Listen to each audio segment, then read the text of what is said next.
Hello everyone, welcome to Internet Learning. Hope you all are doing well. So today we are going to start chapter number 6 of class 7th geography, and the chapter's name is Natural Vegetation and Wildlife. So first of all, if you haven't watched the earlier chapters, then please click on the I button. There you will find the playlist. And if you are new to the channel, then please subscribe it and don't forget to press the bell icon so that you never miss an update.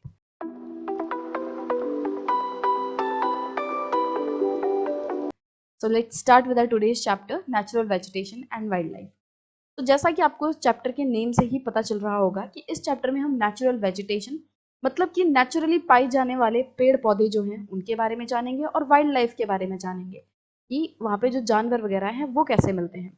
तो हम ये देखेंगे कि किस तरीके से अलग अलग जगह पे अलग अलग नेचुरल वेजिटेशन होती है और उन जगहों में किस तरीके के जानवर पाए जाते हैं। तो ये सभी चीज़ें हम इस चैप्टर में देखने वाले हैं और इस चैप्टर को हम सलीमा की स्टोरी की मदद से पढ़ेंगे। तो सलीमा जो है वो अपनी क्लासमेट्स के साथ एक समर कैंप पे जाती है और वो उसके लिए बहुत ही ज़्यादा एक्साइटेड होती है। अब समर कैंप पे वो कहाँ जाती है? वो जाती है मनाली, जो कि हिमाचल प्रदेश में है। She recalled how surprised she was to see the changes in the landform and natural vegetation as the bus climbed higher and higher. तो जब वो मनाली जा रही होती है और उनकी बस जो है वो ऊंचाई पे मतलब कि हायर ऑल्टीट्यूड पे चढ़ती है, पहाड़ों पे चढ़ रही होती है, तो वो नोटिस करती है कि किस तरीके से जो नीचे वाले एरियाज हैं और जो पहाड़ वाले एरियाज हैं उनमें लैंडफॉर्म का, वेजिटेशन का कितना ज्यादा डिफरेंस है। कि जैसे जैसे उनकी बस ऊपर चढ़ती जा रही थी वैसे वैसे वहाँ के लैंडफॉर्म में और वहाँ के नेचुरल वेजिटेशन में, वहाँ के पेड़ पौधों में चेंजेस आ रहे थे। नीचे जो है कुछ अलग तरीके के पेड़ पौधे मिल रहे थे और जैसे जैसे वो लोग हिल पे चढ़ने लगे, पहाड़ पे चढ़ने लगे, वैसे वैसे अलग तरीके के पेड़ पौधे नजर आने लग गए। The deep jungles of the foot hills comprising साल एंड टीक स्लोली डिसअपियर्ड।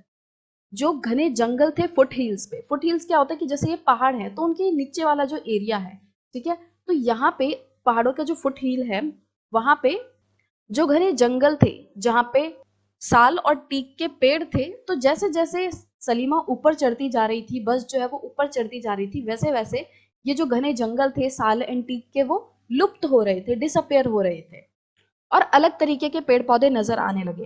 किस तरीके के पेड़ पौधे नजर आ रहे थे अब पहाड़ों पे? Tall trees with thin pointed leaves and cone shaped canopies on the mountain slopes. तो जो माउंटेन स्लोप्स थी उनमें किस तरीके के पेड़ थे? टॉल ट्रीज थे, लंबे लंबे ट्रीज थे और उनकी पत्तियां कैसी थी? पॉइंटेड थी, कांटे की तरह थी, इस तरीके से। और कोन शेप की कैनोपीज थी, मतलब कि जो पेड़ थे वो इस तरीके से कोन की शेप में थे, ऐसे थे सारे पेड़। यहाँ पे कैनोपी का मतलब क्या होता है? कैनोपी मतलब कि छत होता है एक तरीके से, कि जब पेड़ जो हैं उनकी लंबी लंबी ब्रांचेस मिलकर एक छत जैसा बना लेते हैं। कि मान लो आप घने जंगल में हो और आप ऊपर देखते हो आसमान की तरफ, बट आपको आसमान नहीं दिखता, आपको क्या दिखता है? सिर्फ और सिर्फ पेड़ पौधे दिखते हैं, आपको ब्रांचेस दिखेंगी, लीव्स वगैरह दिखेंगे। तो कैनोपी क्या होता है कि जब सारे पेड़ जो हैं मिलके इस तरीके से एक छत टाइप बना लेते हैं कि जब नीचे खड़ा इंसान जब ऊपर देखेगा तो उसको पेड़ ही पेड़ दिखेंगे, पेड़ों से बनी हुई एक छत दिखेगी, बट आसमान नहीं दिखेगा। तो अंदर क्या होता है? एकदम अंधेरा अंधेरा होता है इस वजह से। तो कैनोपीज जो है, कोन शेप की कैनोपीज वो सलीमा को दिख रही थी माउंटेन के स्लोप्स पे। और बाद में सलीमा को पता चला कि ये जो पेड़ थे जिनके पॉइंटेड लीव्स थे, ऐसे लीव्स थे जैसे कि कांटेदार पत्तियां, तो ये जो पेड़ थे वो कोनीफेरस ट्रीज थे। तो जैसा कि आपको नाम से ही पता चल रहा है, कोनी मतलब कि कोन की शेप में वो ट्रीज थे। इसके अलावा जो सलीमा है उसने कुछ फ्लावर्स भी देखे। कौन से flowers? She notice Bloom of bright flowers on tall trees. कि जो बड़े बड़े पेड़ थे उनमें कुछ ब्राइट कलर के फ्लावर्स खिल रहे थे। और बाद में सलीमा को पता चला कि ये जो फ्लावर्स हैं वो कौन से हैं? रोडोडेंड्रॉन्स। इन फ्लावर्स को रोडोडेंड्रॉन्स कहते हैं। जैसा आप पिक्चर में देख सकते हो कि किस तरीके से ब्राइट पिंक कलर के ये फ्लावर्स हैं। From Manali, as she was traveling up to Rohtang Pass, she saw that the land was covered with short grass and snow in some places. अब मनाली से जैसे जैसे सलीमा और उसके फ्रेंड रोहतांग पास की तरफ जा रहे थे, तब सलीमा ने नोटिस किया कि अब वहाँ का जो लैंडफॉर्म है, वहाँ की जो जमीन है, वो छोटी छोटी घास से घिरी हुई है, ढकी हुई है। वहाँ के लैंड पे क्या है? छोटी छोटी घास है और कहीं कहीं पे बर्फ पड़ी हुई है, कहीं कहीं पे स्नो है। फ्रॉम सलीमाज ऑब्जर्वेशंस वी सरमाइज का मतलब क्या होता है? कि अंदाजा लगाना, गेस करना। So we surmise that there is a close relationship between the height of land and the character of vegetation. तो जो भी सलीमा ने अभी तक अपनी कहानी बताई उसके हिसाब से हम ये अंदाजा लगा सकते हैं कि जो एक लैंड फॉर्म है, जगह और उस जगह पे पाए जाने वाली जो वेजिटेशन है उसका बहुत ज्यादा गहरा रिलेशन है। किस चीज से? उस जगह की हाइट से। ठीक है, वो जो जगह है वो कितनी हाइट पे है, इस पे डिपेंड करेगा कि उस जगह पे किस तरीके के पेड़ पौधे पाए जाएंगे। जैसा कि सलीमा ने बताया था कि जैसे जैसे वो पहाड़ पे चढ़ते जा रहे थे वैसे वैसे जो डेंस फॉरेस्ट थे साइलेंट टीक ट्रीज के, वो डिसअपेयर हो रहे थे और नए तरीके के पेड़ जो थे, जो कि कॉनिफेरस ट्रीज थे, वो माउंटेन्स पे नजर आ रहे थे। तो इससे हम कह सकते हैं कि जैसे जैसे एक लैंड फॉर्म की हाइट बदलेगी, जैसे जैसे हम ऊंचे या फिर नीचे वाले इलाके पे जाएंगे, वैसे वैसे हमें अलग तरीके के पेड़ पौधे देखने मिलेंगे। With the change in height the climate changes and that changes natural vegetation. जैसे जैसे हाइट जो है एक प्लेस की बढ़ती है वैसे वैसे वहां का क्लाइमेट बढ़ता है, चेंज होता है। जैसे कि हम जितनी ऊंचाई पे जाएंगे वैसे वैसे वहां का जो मौसम है, वहां का जो क्लाइमेट है वो और ज्यादा ठंडा होता जाएगा। आपने देखा होगा कि जो ऊंचे ऊंचे पहाड़ है वहां पे बर्फ पड़ती है। तो जैसे जैसे हम हाइट पे जाएंगे वैसे वैसे वहां का क्लाइमेट जो है चेंज होगा और क्लाइमेट की वजह से वहां की जो नेचुरल वेजिटेशन है, वहां पे नेचुरली पाए जाने वाले पेड़ पौधे हैं वो भी अलग होते हैं। The growth of the vegetation depends on the temperature and moisture. अब जो पेड़ पौधे हैं वो किस चीज पे डिपेंड करते हैं, उनकी ग्रोथ किस चीज पे बेस्ड होती है कि किसी पर्टिकुलर प्लेस पे कितना टेम्परेचर है, कितना मॉइस्चर है, तो उस चीज पे जो वेजिटेशन है वो डिपेंड करती है। तो जैसे जैसे हम लोग ऊंचाई पे जाते जाते हैं वैसे वैसे वहां का जो टेम्परेचर है वो थोड़ा ठंडा होने लगता है, वहां का जो मॉइस्चर है वो भी थोड़ा अलग होता है निचले इलाकों से। तो इस वजह से वहां पे जो पाए जाने वाले पेड़ पौधे हैं वो अलग तरीके के होते हैं। वो ऐसे होते हैं जिन्हें कि थोड़ा ठंडा माहौल चाहिए, जिन्हें मॉइस्चर थोड़ा ज्यादा चाहिए। और टेम्परेचर एंड मॉइस्चर के अलावा भी कुछ फैक्टर्स हैं जैसे कि slope and thickness of soil, जिन पे की वेजिटेशन की ग्रोथ डिपेंड करती है कि जो ढलान है माउंटेन वगैरह की वो कितनी है। कुछ जो प्लांट्स वगैरह होते हैं वो स्लोप पे ही उग पाते हैं। ठीक है, इसके अलावा सॉइल कैसी है, जैसा कि हमने देखा है कि जो अलग अलग तरह की सॉइल होती है उनमें अलग अलग तरह के प्लांट्स उगते हैं, कि हर तरह की सॉइल में हर पौधा नहीं उग सकता। कि जैसे जो ब्लैक सॉइल होती है उसमें माना जाता है कि जो कॉटन है वो बहुत अच्छा उग पाती है, जो बाकी प्लांट्स है वो ब्लैक सॉइल में नहीं उग पाते। तो इस तरीके से अलग अलग तरह की सॉइल और सॉइल की थिकनेस की जो सॉइल है वो कितनी मोटी है, तो इन सभी फैक्टर्स पे डिपेंड करती है एक प्लांट की वेजिटेशन की ग्रोथ। तो जैसे जैसे हाइट चेंज होती है लैंड फॉर्म की, जैसे जैसे हम ऊंचाई पर जाते जाते हैं, तो ये सभी जो फैक्टर्स हैं, temperature, moisture, slope, thickness of soil, तो ये सभी जो फैक्टर्स हैं वो भी चेंज होते हैं। और जब ये सभी फैक्टर्स चेंज होंगे तो इसके साथ साथ वहां पे पाए जाने वाले जो वेजिटेशन है वो भी डेफिनेटली चेंज होगा। The type and thickness of natural vegetation varies from place to place because of the variation in these factors. तो जैसा कि मैंने अभी आपको बताया कि ये जो नेचुरल फैक्टर्स हैं ये प्लेस टू प्लेस वेरी होते हैं, चेंज होते हैं। कहीं पे आपको बहुत ही ज्यादा थिक सॉइल मिलेगी, ऐसी सॉइल मिलेगी जो बहुत मोटी है, कहीं पे बहुत ही पतली लेयर होगी सॉइल की, कहीं पे टेम्परेचर बहुत ज्यादा होगा, कहीं पे टेम्परेचर बिल्कुल कम होगा। तो इस तरीके से जो फैक्टर्स है वो चेंज होते रहते हैं प्लेस टू प्लेस, और इसी वजह से वहां पे पाई जाने वाली जो नेचुरल वेजिटेशन है वो भी आपको चेंज होती नजर आएगी। अब जो हमारी नेचुरल वेजिटेशन है उसको हमने कुछ कैटेगरीज में बांटा हुआ है और नेक्स्ट सेशन में हम इन्हीं कैटेगरीज के बारे में पढ़ेंगे कि नेचुरल वेजिटेशन जो है वो किस किस तरीके के होते हैं, जैसे फॉरेस्ट हो गया, ग्रासलैंड हो गया। तो ये सभी चीजें हम नेक्स्ट वीडियो में पढ़ेंगे। So in the last video, we discussed about the Salima's trip to Manali, and there we came to know that with the change in height of the landform, the vegetation also changes. Like she told us about the huge jungles of silent teak trees which were there on the foothills, but as her bus climbed higher and higher on the mountain, those jungles disappeared slowly, and she saw some different kind of trees on the slope of the mountains, whose leaves were pointed and which made cone-shaped canopies, and those trees were called coniferous trees. So there are few factors which affect the vegetation of a particular place, like the altitude at which that area is, the height, which means, and the moisture of the place, the thickness of the soil, the temperature. So these are some of the factors which affect the vegetation of a particular place. And we know that these factors changes from place to place. There are some areas which are extremely cold, and there are some areas which have around 49 degrees Celsius temperature. So definitely the vegetation which is going to be there is different.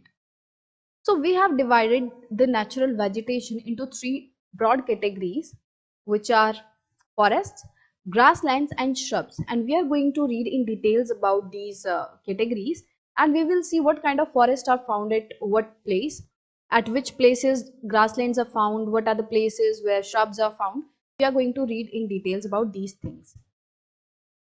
Forest मतलब कि जंगल। तो अब देखते हैं कि जो जंगल है वो ऐसा नहीं होता कि हर जगह जंगल उग जाते हैं। तो बहुत सारे फैक्टर्स होते हैं जिनकी वजह से जंगल उगते हैं, जैसे कि टेम्परेचर एंड रेनफॉल। तो एक जगह पे अच्छी मात्रा में टेम्परेचर और रेनफॉल होना चाहिए जिसकी वजह से वहां का जो ग्रीन कवर है वो ज्यादा हो पाए, जहाँ का जो ट्री है वो अच्छे से ग्रो कर पाए।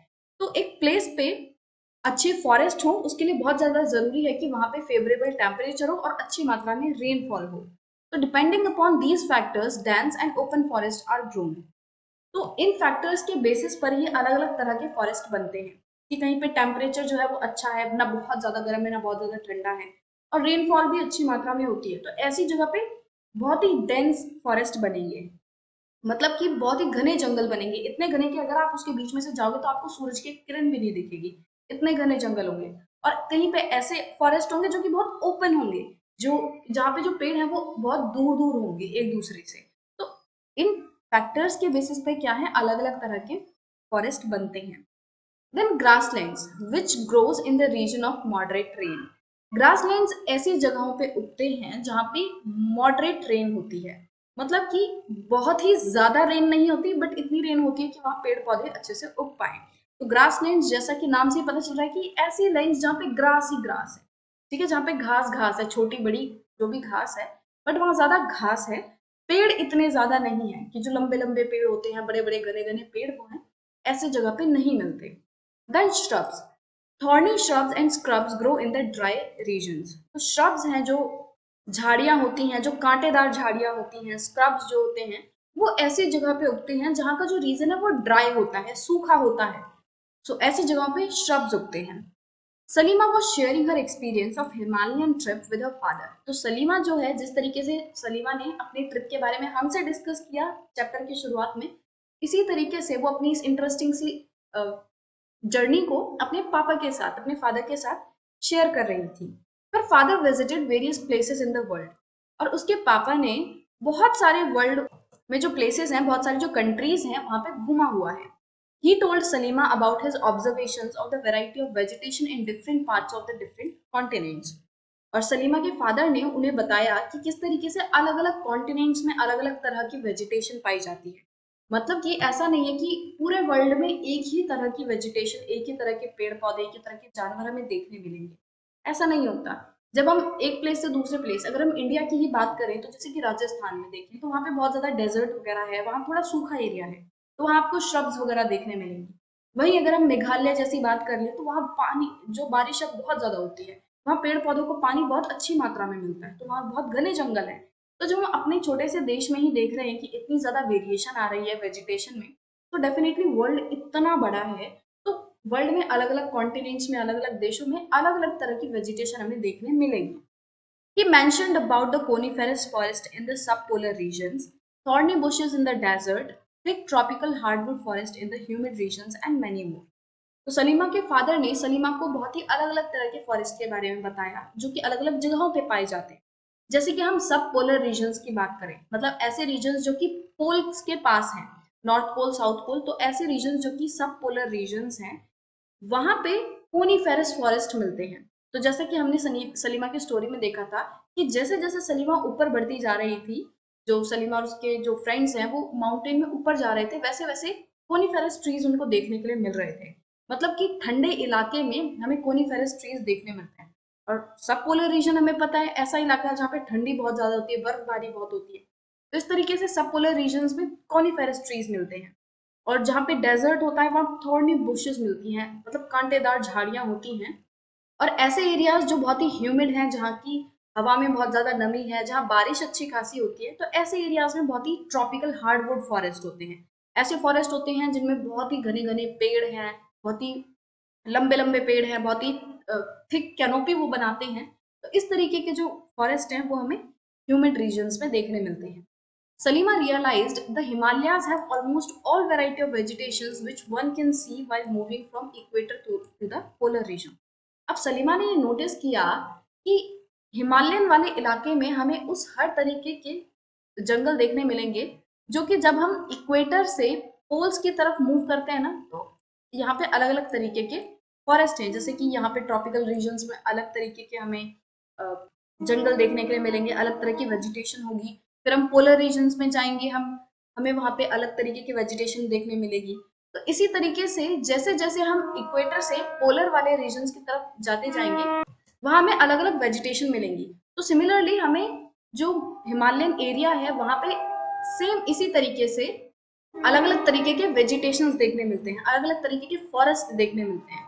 कि मतलब जैसे जैसे आप इक्वेटर से पोलर रीजन्स की तरफ जाओगे तो जो फॉरेस्ट आपको देखने मिलेंगे वैसे ही फॉरेस्ट आपको देखने मिलेंगे जब आप नीचे वाले इलाके से हिमालयास पे चढ़ोगे। ठीक है, तो नीचे वाले इलाकों में गर्मी रहती है और हिमालयास में जैसे जैसे जैसे हम ऊपर चढ़ते जाते हैं वैसे वहाँ पे ठंडी होती है। सिमिलरली इक्वेटर पे होता है, इक्वेटर के पास बहुत ज्यादा गर्मी होती है और जैसे जैसे हम पोलर रीजन्स पे जाते हैं वैसे वैसे वहाँ ठंडी होने लगती है।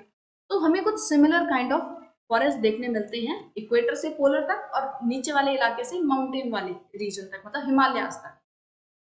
तो ये सलीमा की ऑब्जर्वेशंस थी और अगले वाले सेक्शंस में हम और डिटेल में जानेंगे कि हमें इक्वेटर के पास किस तरीके के फॉरेस्ट मिलते हैं, टेम्परेट फॉरेस्ट जो होते हैं टेम्परेट रीजन्स में किस तरीके के फॉरेस्ट मिलते हैं, पोलर रीजन्स में किस तरीके के फॉरेस्ट मिलते हैं। तो इन सभी चीजों के बारे में हम डिटेल में नेक्स्ट सेक्शन में पढ़ेंगे।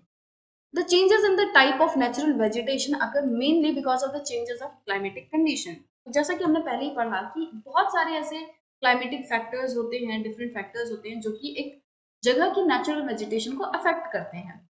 तो ये जो नेचुरल वेजिटेशन में चेंजेस आते हैं कि हमें जो नीचे वाले इलाके थे, जो फुट हिल्स थे हिमालयाज के, वहाँ पे साइलेंटिक ट्रीज देखने मिले।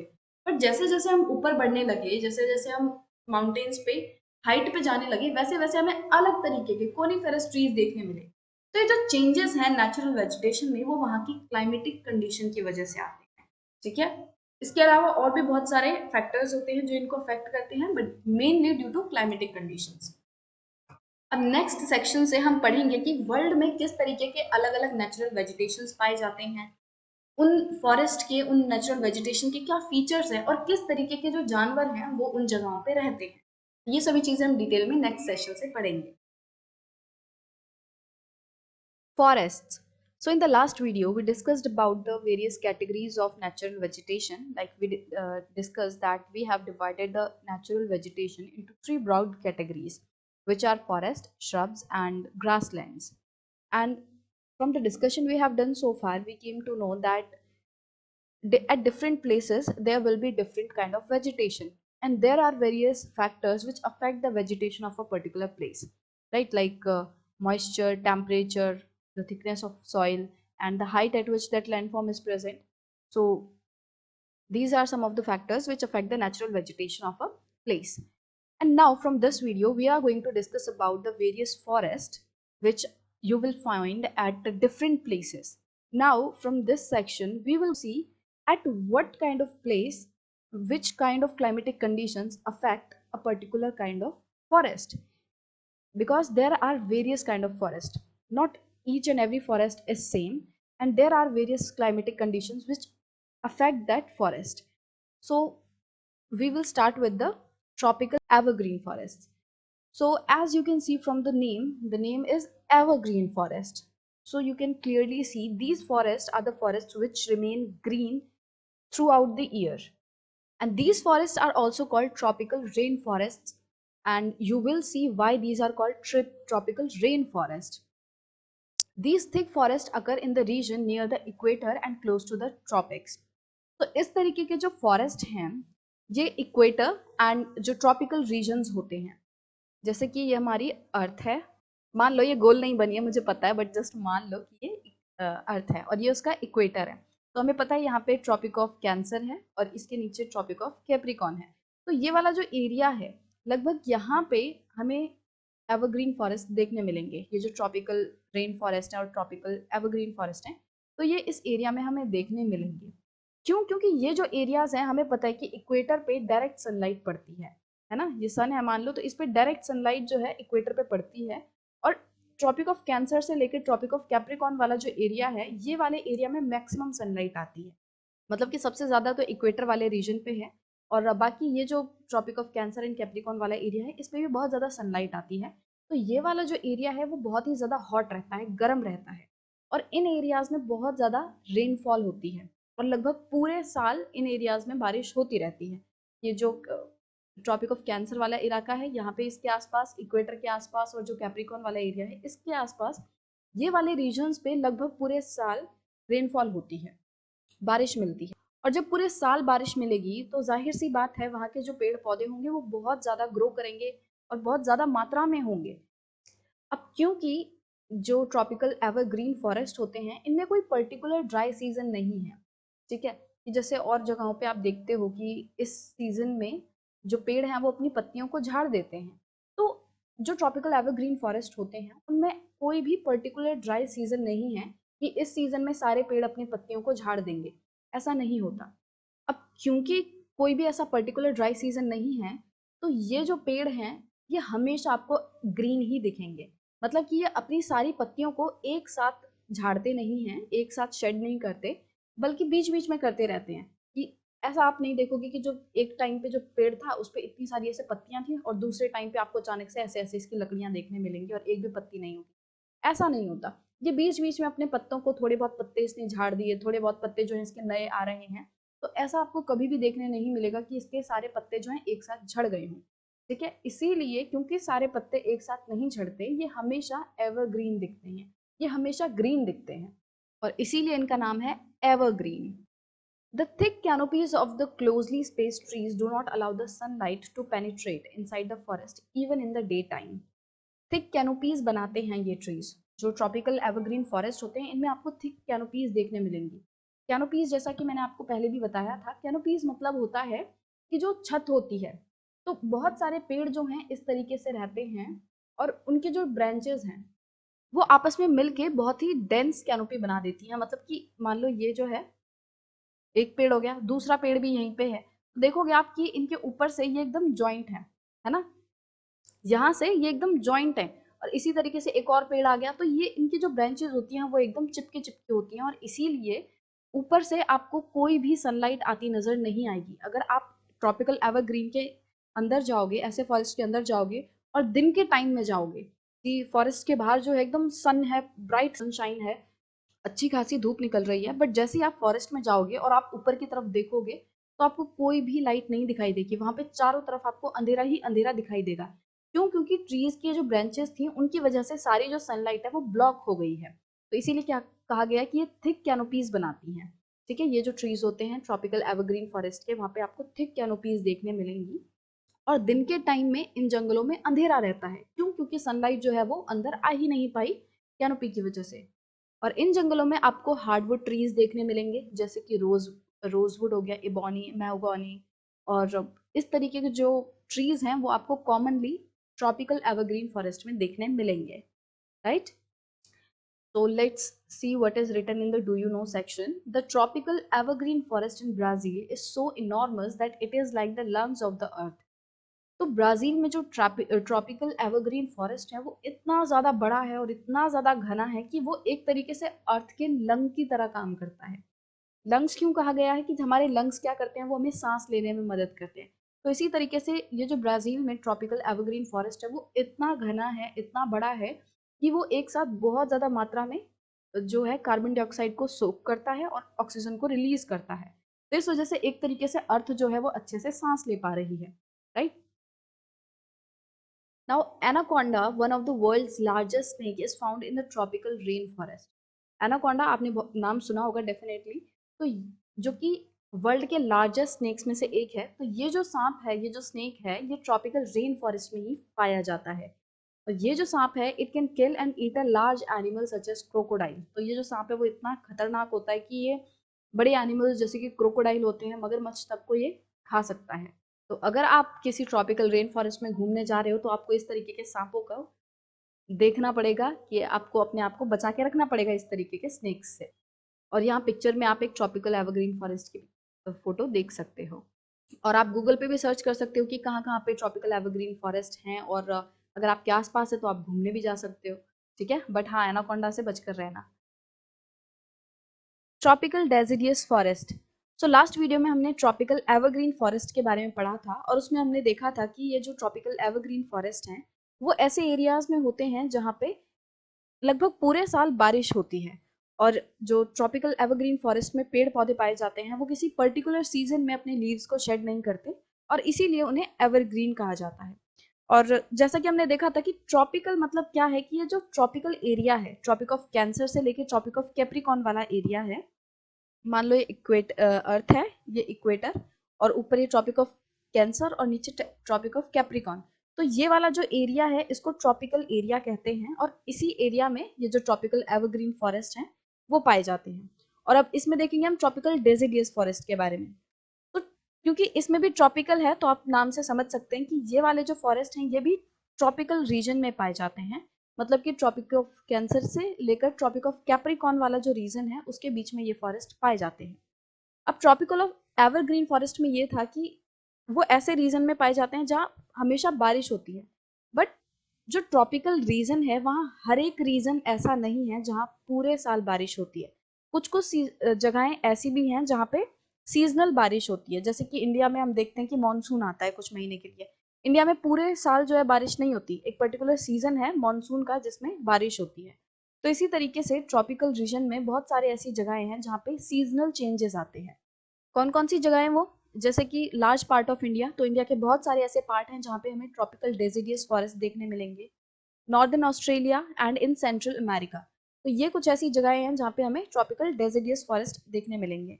और ट्रॉपिकल डेसिडियस फॉरेस्ट को हम मॉनसून फॉरेस्ट भी कहते हैं। क्यों? क्योंकि ये जो फॉरेस्ट है वो ऐसे इलाकों में होते हैं जहाँ मॉनसून सीजन आता है। These regions experience seasonal changes. अब ये रीजन जो हैं, जैसा कि मैंने अभी आपको बताया, ये सीजनल चेंजेस एक्सपीरियंस करते हैं। मतलब कि पूरे साल में से कुछ टाइम ऐसा होगा जहाँ गर्मी होगी, कहीं कुछ टाइम पे सर्दी होगी, कुछ टाइम पे मानसून होगा। तो इस तरीके से पूरे साल में सेम सीजन नहीं रहता, सीजनल चेंजेस आते हैं। Trees shade there leaves in the dry season two conserve water. अब जो ड्राई सीजन होता है, मतलब कि जब बहुत ज़्यादा गर्मी होती है, तो उस टाइम पे जो ट्रीज हैं इन फॉरेस्ट के वो अपने लीव्स को शेड कर देते हैं ताकि वो अपने पानी को कंजर्व कर सकें, जो भी उन पेड़ पौधों में पानी है उसको कंजर्व कर सकें। क्यों? क्योंकि जो लीव्स हैं वो ट्रांसपिरेशन के थ्रू एटमॉस्फेयर में जो भी उनका मॉइस्चर होता है, ट्रीज में मॉइस्चर प्रेजेंट होता है, उसको एटमॉस्फेयर में भेज देती हैं। तो ट्री के जो लीव्स होते हैं उनकी वजह से बहुत ज़्यादा वाटर लॉस होता है। इसीलिए जब बहुत ज़्यादा गर्मी होती है उस टाइम पे जो ट्रीज हैं वो अपनी लीव्स शेड कर देते हैं ताकि वो अपने मॉइस्चर को, अपने वाटर को कंजर्व करके रख सकें। The hardwood trees found in these forest are sal, teak, neem and sheesham. तो जो ट्रॉपिकल डेसिडियस फॉरेस्ट हैं यहाँ किस तरीके के पेड़ पाए जाते हैं? जैसे कि साल हो गया, टीक, नीम एंड सीशम। तो ये वाले जो ट्रीज हैं ये फर्नीचर बनाने में, ट्रांसपोर्ट एंड कंस्ट्रक्शन मटेरियल बनाने में काम आते हैं। और इन फॉरेस्ट में tigers, Lions, elephants, langurs and monkeys जैसे जानवर पाए जाते हैं। तो ये पिक्चर में आप ट्रॉपिकल डेसिडियस फॉरेस्ट को देख सकते हो और ये कुछ एनिमल्स की पिक्चर दी गई है जहाँ पे जो कि ट्रॉपिकल डेसिडियस फॉरेस्ट में पाए जाते हैं। Temperate evergreen forest. So in the last video, we discussed about the tropical deciduous forest, and in the last video, we discussed about the tropical evergreen forest, right? So before moving forward, let me just quickly revise everything we have discussed so far. So from the Salima story, we came to know that at different places, we will find different vegetations. Why? Because there are few factors which work there to affect the vegetation of a place. The factors like rainfall, temperature, the thickness of soil, moisture, the height at which that place is present. So these are some factors which influence the vegetation. Then we discussed about the categories of the vegetation, natural vegetation, that we have divided the natural vegetation into three broad categories: forests, grasslands and shrubs. And then we started with the forest. And there we discussed about the tropical evergreen forest, the forest which are found in the areas, means tropical areas. This is our earth, this is equator, this is tropic of Cancer, this is tropic of Capricorn. So this is the area which we call tropical area, means the between the tropic of Cancers and the Capricorn. So the evergreen forests are the forests which found between these latitudes and at the places which receive rainfall throughout the year. That's why we call them evergreen, because they remain green throughout the year. They do not shed their leaves in one season. They do not shed their leaves completely, and that's why they remain evergreen. Then we discussed about the tropical deciduous forest. These are the area forests which are again found between the tropical area, as the name suggests, right? Tropical. Tropical means you don't have to cram anything. You can just look at these words and can understand what they are signifying. Tropical means the areas between Tropic of Cancer and Capricorn. So the tropical deciduous forests are the forests which are found in the tropical region and at the places between these latitudes, between the Tropic of Cancer and Capricorn, the places which do not receive the rainfall throughout the year, means which experience some seasonal changes, like during a particular time these areas will experience summer, at other there will be winter, at other there will be monsoon, spring or autumn. So the areas which experience seasonal changes, so at those places we will find the tropical deciduous forest. So in the tropical deciduous forest, the trees shed their leaves at a particular season, in the very hot season, so that they can conserve their water, because we discussed that the leaves lose the water of the tree in the atmosphere due to the transpiration. So that's why, to conserve the water, the trees shed their leaves in the dry season. And now we will discuss about the temperate evergreen forests. So again, you don't have to cram anything. You can just look at the word temperate.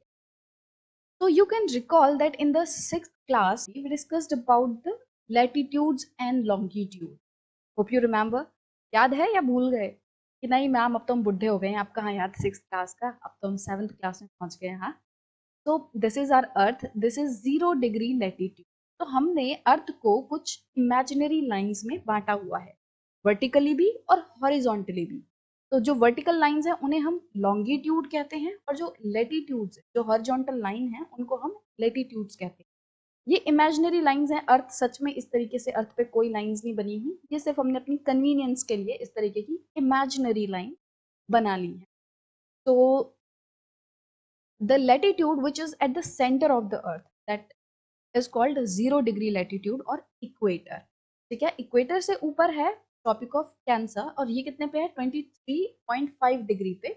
23.5 degree north पे हमें मिलेगा tropic of cancer. फिर नीचे similarly tropic of Capricorn मिलेगा, ये मिलेगा हमें 23.5 degree south में.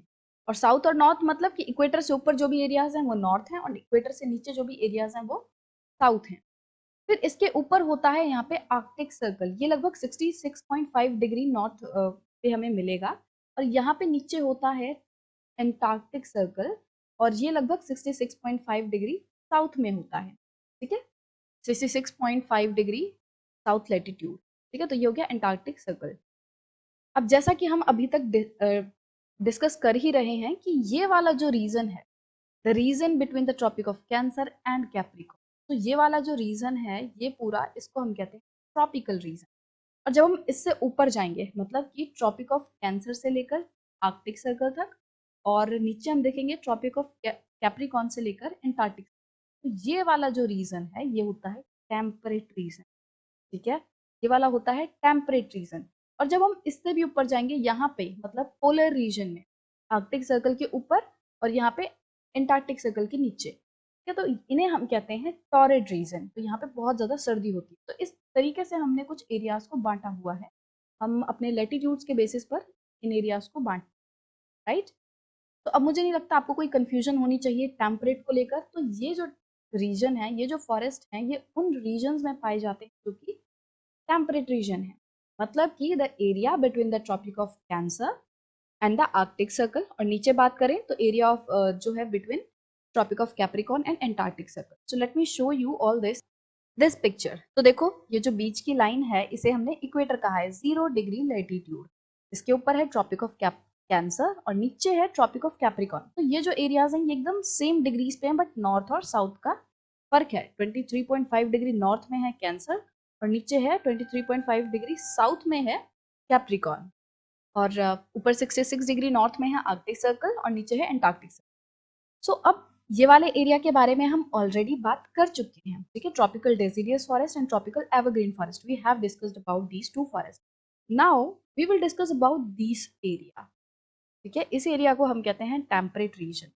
ये जो Arctic circle and tropic of Cancer के बीच में है, और नीचे टेम्परेट रीजन है यहाँ पे, ठीक है, tropic of Capricorn and Antarctica के। ये वाला जो एरिया है ये भी टेम्परेट है, ये वाला जो एरिया है ये भी टेम्परेट रीजन है। तो इन दो एरियाज के बारे में अभी हम बात करेंगे कि इन एरियाज में किस तरीके के फॉरेस्ट पाए जाते हैं। I know the video will get a little bit longer, but it is very important to tell you guys about these latitudes and longitudes because अब तो आप लोग बूढ़े हो गए हो ना, आपको 6th क्लास का पढ़ाया कहाँ याद रहेगा, इसीलिए थोड़ा सा आपको रिवाइज हो जाए। ये थोड़ा इंपॉर्टेंट है कि मैं आपको वापस से बता दूं कि लैटिट्यूड लॉन्गिट्यूड ये सब क्या है और कौन सा रीजन जो है वो टेम्परेट है, कौन सा ट्रॉपिकल है। तो एक एरिया जो रह गया है इसके ऊपर, ये वाला रीजन जो होता है उसे हम कहते हैं टॉरिड रीजन, ठीक है, जो अंटार्कटिक सर्कल से नीचे और आर्कटिक सर्कल से ऊपर, ये वाला जो रीजन है ये टॉरिड, ये टेम्परेट और ये ट्रॉपिकल, ठीक है। अब मैंने आपको पूरा जो है डिटेल में बता दिया, ठीक है। तो टेम्परेट एवरग्रीन फॉरेस्ट जो है ऐसे फॉरेस्ट हैं जो कि टेम्परेट रीजन में पाए जाते हैं और जो कि एवरग्रीन रहते हैं, ठीक है, जो कि पूरे साल हरे भरे रहते हैं। अब आपको यहाँ ट्रॉपिकल एवरग्रीन, टेम्परेट एवरग्रीन, इसमें कंफ्यूज नहीं होना। हमने सिर्फ अर्थ के जो लैटिट्यूड्स हैं, जो लोकेशन है, उसके बेसिस पर इन फॉरेस्ट को बांट दिया है, ठीक है, जो ट्रॉपिकल एरिया में पाए जाते हैं, जो टेम्परेट एरिया में पाए जाते हैं। तो इस तरीके से हमने सिर्फ इनके लैटिट्यूड के जो लोकेशन है उसके बेसिस पर हमने वो बांट दिया है, तो आपको कंफ्यूज बिल्कुल नहीं होना। तो एवरग्रीन फॉरेस्ट जो है टेम्परेट वाले, वो ऐसे रीजन में हैं जो कि टेम्परेट है, जो कि ट्रॉपिक ऑफ कैंसर से लेकर आर्कटिक सर्कल का बीच वाला एरिया है, और नीचे ट्रॉपिक ऑफ कैप्रिकॉर्न से अंटार्कटिक सर्कल से इनके बीच में जो एरिया है वो वाला टेम्परेट रीजन में ये एवरग्रीन फॉरेस्ट पाए जाते हैं। The temperate evergreen forests are located in the mid-latitudinal coastal region। मतलब कि मिड लैटिट्यूडनल मतलब वही टेम्परेट रीजन में पाए जाते हैं, और वो भी कोस्टल रीजन में। मतलब कि जो कोस्टल रीजन्स हैं, जो समुद्र के किनारे वाले रीजन है, जो समुद्र तट है, ऐसे इलाकों में ये फॉरेस्ट पाए जाते हैं। They are commonly found along the eastern margin of the continent. मतलब कि टेम्परेट रीजन में जो भी कॉन्टिनेंट्स हैं उनके ईस्टर्न तरफ, ठीक है, ये नॉर्थ है ऊपर, यहाँ पे साउथ है, यहाँ पे ईस्ट है और यहाँ पे वेस्ट है। तो सारे कॉन्टिनेंट्स के जो ये वाला एरिया है, ईस्टर्न एरिया है, कोस्टल रीजन है, वहाँ पे हमें टेम्परेट एवरग्रीन फॉरेस्ट देखने मिलेंगे। अब आप बोलोगे कि यही क्यों देखने मिलते हैं, तो पहले मैं आपको मैप में इन रीजन्स को दिखा देती हूँ। तो ये जो फॉरेस्ट हैं वो आपको कहाँ कहाँ देखने मिलेंगे, आपको देखने मिलेंगे साउथ ईस्ट यूएसए में, मतलब कि लगभग यहाँ पे, साउथ चाइना, मतलब कि यहाँ पे चाइना के साउथ में, साउथ ईस्ट ब्राजील, मतलब कि यहाँ पे लगभग की जो ब्राजील का साउथ है उसका भी ईस्टर्न इलाका, वहां पे आपको ये जो टेम्परेट एवरग्रीन फॉरेस्ट है ये देखने मिलेंगे। अब हमने बात की कि ये ऐसे एरियाज में देखने मिलेंगे जो कि कोस्टल रीजन्स हैं, टेम्परेट वाले रीजन में। तो कोस्टल रीजन्स ही क्यों? अब एवरग्रीन के नाम से तो आपको पता चल गया है कि ये वो फॉरेस्ट हैं जो कि पूरे साल जो है हरे भरे रहते हैं। क्यों रहते हैं? जैसा कि हमने ट्रॉपिकल एवरग्रीन फॉरेस्ट में पढ़ा था कि यहाँ पे बारिश बहुत ज़्यादा होती। तो अब आप बोलोगे कि ठीक है, ट्रॉपिकल रीजन में तो हमें समझ आया था कि बारिश बहुत ज़्यादा क्यों होती है, वहाँ ज़्यादातर ह्यूमिड मौसम रहता है, जो गर्मी है वो बहुत ज़्यादा रहती है, इसीलिए वहाँ पे पानी की एवोपरेशन ज़्यादा होती है, और इस वजह से बहुत सारे फैक्टर्स हैं जो कि ट्रॉपिकल रीजन में कंटिन्यूसली बारिश होती है। बट यहाँ पे क्यों होती है, टेम्परेट रीजन में बारिश क्यों होती है इन एरियाज में स्पेसिफिकली? ये जो हमने बात की है कि south east USA, south China और साउथ ईस्ट ब्राज़ील, तो यहाँ पे इसलिए होता है कि आप देख सकते हो यहाँ पे क्या है, सीज हैं, तो यहाँ पे टेम्परेट साइक्लोन्स उत्पन्न होते हैं। Temperate cyclones time to time आते हैं, और जब साइक्लोन्स आते हैं तो जाहिर सी बात है, तो वो अपने आसपास वाले इलाके में बहुत ज़्यादा बारिश के साथ आते हैं, आसपास वाले इलाकों में बहुत ज़्यादा बारिश होती है। और ये जो टेम्परेट साइक्लोन्स हैं ये फ्रीक्वेंटली आते रहते हैं, ठीक है, तो इस वजह से इनके आसपास वाले जो एरियाज हैं उनमें फ्रीक्वेंटली बारिश होती है, और जहाँ पे फ्रीक्वेंटली बारिश होगी वहाँ पे हमारे जो एवरग्रीन फॉरेस्ट है वो दौड़े दौड़े आ जाएंगे, ठीक है। तो जहाँ पे बहुत ज़्यादा बारिश होती है वहाँ पे हमें एवरग्रीन फॉरेस्ट देखने मिलते हैं। तो टेम्परेट एवरग्रीन फॉरेस्ट जो कि टेम्परेट रीजन में पाए जाते हैं, और ऐसे रीजन्स में, टेम्परेट रीजन में भी वो वाले रीजन जहाँ पे कोस्टल इलाका है, जहाँ पे फ्रीक्वेंटली बारिश आती है, ठीक है। अब ये जो फॉरेस्ट है इनमें आपको हार्डवुड एंड सॉफ्टवुड दोनों ही तरह के ट्रीज देखने मिलेंगे, ठीक है। हार्डवुड और सॉफ्टवुड जैसे कि आपको नाम से ही पता है कि जो कि बहुत हार्ड वुड्स हैं, जो बहुत ताकतवर है, एक तरीके से हम कह सकते हैं। सॉफ्टवुड जो कि थोड़ी सॉफ्ट सी वुड है जिन पेड़ों की। तो इन पेड़ों के अलग अलग फायदे होते हैं, जैसे सॉफ्टवुड जो है बैट वगैरह बनाने में काम आती है, हार्डवुड जो है, जो हार्ड लकड़ी होती है, वो हमारे फर्नीचर वगैरह बनाने में हेल्प करती हैं। तो इन सब चीज़ों के अलग अलग फ़ायदे हैं। तो ये दोनों ही तरह के जो पेड़ हैं, हार्डवुड भी और सॉफ्टवुड भी, ये हमारे टेम्परेट एवरग्रीन फॉरेस्ट में पाए जाते हैं, जैसे कि ओक ट्री हो गया, पाइन और यूकलिप्टस। और इसके अलावा भी आप अपने गूगल पे थोड़ा सा सर्च करना कि किस किस तरीके के पेड़ पौधे और हमें एवरग्रीन फॉरेस्ट में, टेम्परेट एवरग्रीन फॉरेस्ट में स्पेसिफिकली पाए जाते हैं। Temperate deciduous forest. So last video में हमने टेम्परेट एवरग्रीन फॉरेस्ट के बारे में डिस्कस किया था और देखा था कि ये जो टेम्परेट एवरग्रीन फॉरेस्ट है वो क्या है। टेम्परेट एवरग्रीन फॉरेस्ट मैं आपको वापस से एक बार रिवाइज करवा देती हूँ। टेम्परेट एवरग्रीन फॉरेस्ट जो है वो वाले फॉरेस्ट हैं जो कि टेम्परेट रीजन में पाए जाते हैं। टेम्परेट रीजन मतलब कि ट्रॉपिक ऑफ कैंसर से लेके जो आर्कटिक सर्कल है ऊपर, और नीचे जो है ट्रॉपिक ऑफ कैप्रिकॉर्न से लेकर एंटार्क्टिक सर्कल। तो ये वाला जो रीजन है ये हमारा टेम्परेट रीजन होता है। तो ये वाले रीजन में जो फॉरेस्ट पाए जाते हैं, और ये भी कोस्टल एरियाज में ज़्यादातर पाए जाते हैं। क्यों? क्योंकि कोस्टल एरियाज में कंटिन्यूसली बारिश होती है, ठीक है। और जहाँ पे भी कंटिन्यूसली बारिश होगी वहाँ में किस तरीके के पेड़ पौधे देखने मिलेंगे, जो कि हमेशा ग्रीन रहते हैं। तो एवरग्रीन, टेम्परेट एवरग्रीन फॉरेस्ट वो एवरग्रीन फॉरेस्ट हैं जो कि टेम्परेट रीजन में पाए जाते हैं और कोस्टल रीजन में पाए जाते हैं। और अब इस वीडियो में हम टेम्परेट डेसिडियस फॉरेस्ट के बारे में पढ़ेंगे। तो अगर आपको अभी भी थोड़ी बहुत कन्फ्यूजन है कि भाई टेम्परेट क्या होता है, ट्रॉपिकल क्या होता है, तो मैं आपसे रिक्वेस्ट करूंगी कि आप मेरी जो लास्ट वीडियो है टेम्परेट एवरग्रीन फॉरेस्ट वाली, वो आप जाके ज़रूर देखिए। और अगर फिर भी समझ नहीं आया तो थोड़ा सा वापस से देख लीजिए, एक दो बार देख लीजिए उसको, तो आपको अच्छे से समझ आ जाएगा, फिर आपको कोई भी कन्फ्यूज़न नहीं रहेगी। मैंने उसमें डिटेल में बताया है टेम्परेट रीजन कौन सा है, ट्रॉपिकल रीजन कौन सा है, टॉरिड रीजन हम किसे कहते हैं, तो ये सभी चीज़ें वहाँ पे मैंने डिटेल में डिस्कस की हैं। चलो शुरू करते हैं टेम्परेट डेसिडियस फॉरेस्ट। सो जैसे जैसे हम हायर लेटीट्यूड्स पे चलते जाएंगे वैसे वैसे हमें ज़्यादा से ज़्यादा टेम्परेट डेसिडियस फॉरेस्ट देखने मिलेंगे। मतलब कि हमें पता है कि ये अर्थ है, ये इक्वेटर है, ठीक है, और यहाँ पे है ट्रॉपिक ऑफ कैंसर, और यहाँ पे ये आर्कटिक सर्कल। तो अभी हम सिर्फ नॉर्दर्न रीजन की बात कर रहे हैं यहाँ पे। तो ये वाले रीजन में जैसे जैसे हम हायर लेटीट्यूड पे चलते जाएंगे, मतलब कि देखो ये एक लेटीट्यूड है, ये एक लेटीट्यूड है, हमने पढ़ा था ये 23.5 डिग्री पे जो ट्रॉपिक ऑफ कैंसर है, ऊपर 66 डिग्री नॉर्थ में आर्कटिक सर्कल है। तो ये भी कुछ लेटीट्यूड्स हैं, ऐसा नहीं है कि सिर्फ ये लेटीट्यूड है, इनके बीच में भी कुछ आपको लेटीट्यूड्स देखने मिलेंगे, ठीक है। जैसे 23 से ऊपर जाओगे तो हमें 24 देखने मिलेगा, फिर 25, 26, 27, 28, है ना। 66 से नीचे हमें देखने मिलेगा 65, 64, 63। तो इस तरीके से ये जो लेटीट्यूड्स हैं वो इनके बीच में भी हैं। ऐसा नहीं है कि सिर्फ यही जो ट्रॉपिक ऑफ कैंसर है, आर्कटिक सर्कल है, ट्रॉपिक ऑफ कैप्रिकॉर्न है, सिर्फ यही लेटीट्यूड नहीं है, बाकी हमने मतलब अर्थ पे ये जो इमेजिनरी लाइंस है ये बहुत सारी हैं। तो इसमें भी जैसे जैसे हम ऊपर चलते जाएंगे, इस एरिया में भी जैसे जैसे हम ऊपर की तरफ जाने लगेंगे, तो इन एरियाज में हमें ज़्यादा से ज़्यादा टेम्परेट डेसिडियस फॉरेस्ट देखने मिलेंगे, ठीक है। तो सिर्फ और सिर्फ इस एरिया की बात हो रही है कि टेम्परेट रीजन में जैसे जैसे हम ऊपर जाने लगेंगे हायर लैटिट्यूड्स पे, मतलब कि हम आर्कटिक सर्कल के जितने नज़दीक होंगे, ठीक है, तो वहाँ पे हमें टेम्परेट डेसिडियस फॉरेस्ट देखने मिलेंगे। अब ये कहाँ पे पाए जाते हैं? तो जैसे कि north eastern part of USA, जो यूएसए है उसका नॉर्थ ईस्टर्न पार्ट हो गया। चाइना में हमें टेम्परेट डेसिडियस फॉरेस्ट देखने मिलते हैं। New Zealand, Chile, and also found in the coastal regions of western Europe. जो वेस्टर्न यूरोप है, यूरोप का जो वेस्टर्न पार्ट है, वहाँ के भी जो कोस्टल रीजन्स हैं वहाँ पर भी टेम्परेट डेसिडियस फॉरेस्ट हमें देखने मिलते हैं।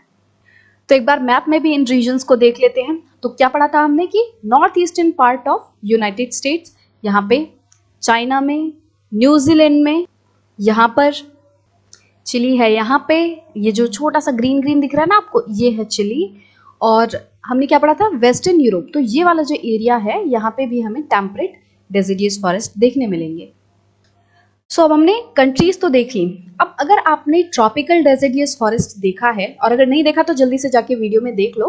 अच्छा, ये वीडियो खत्म होने के बाद आप वो देख सकते हो अगर आपने नहीं देखा है, ठीक है। तो डेसिडियस का मतलब आपको जरूर पता होगा अगर आप ट्रॉपिकल डेसिडियस फॉरेस्ट को पढ़कर आए हो।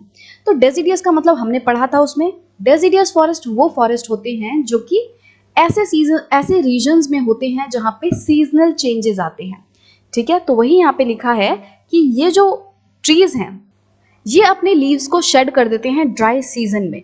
तो क्या होता है कि जो डेसिडियस फॉरेस्ट है वो ऐसे रीजन्स में आते हैं जहाँ सीजनल चेंजेस होते हैं, मतलब कि एक टाइम पे गर्मी है, फिर एक टाइम पे सर्दी, एक टाइम पे मानसून, स्प्रिंग, ऑटम, इस तरीके से सीजनल चेंजेस आते हैं एक पर्टिकुलर एरिया में।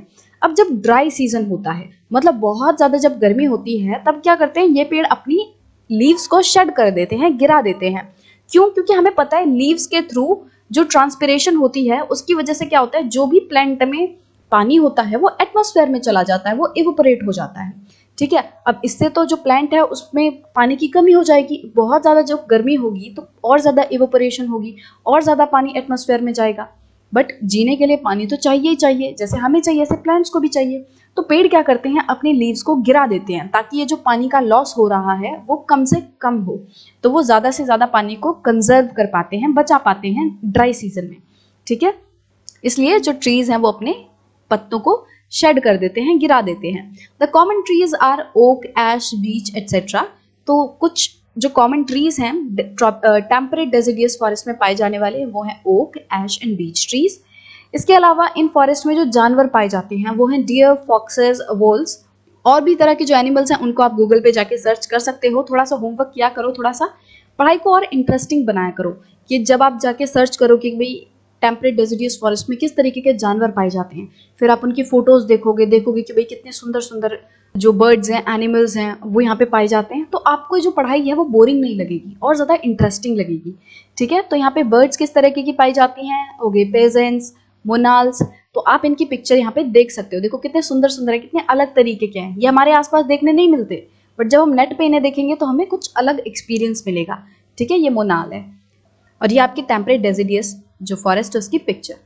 तो अब उम्मीद करती हूँ आपको ये जो सारे तरीके के जो फॉरेस्ट अभी तक हमने पढ़े, tropical evergreen forest, tropical deciduous forest, फिर temperate evergreen, temperate deciduous forest, तो आई होप आपको ये सभी चीज़ें जो हैं वो अच्छे से समझ आ गई हों।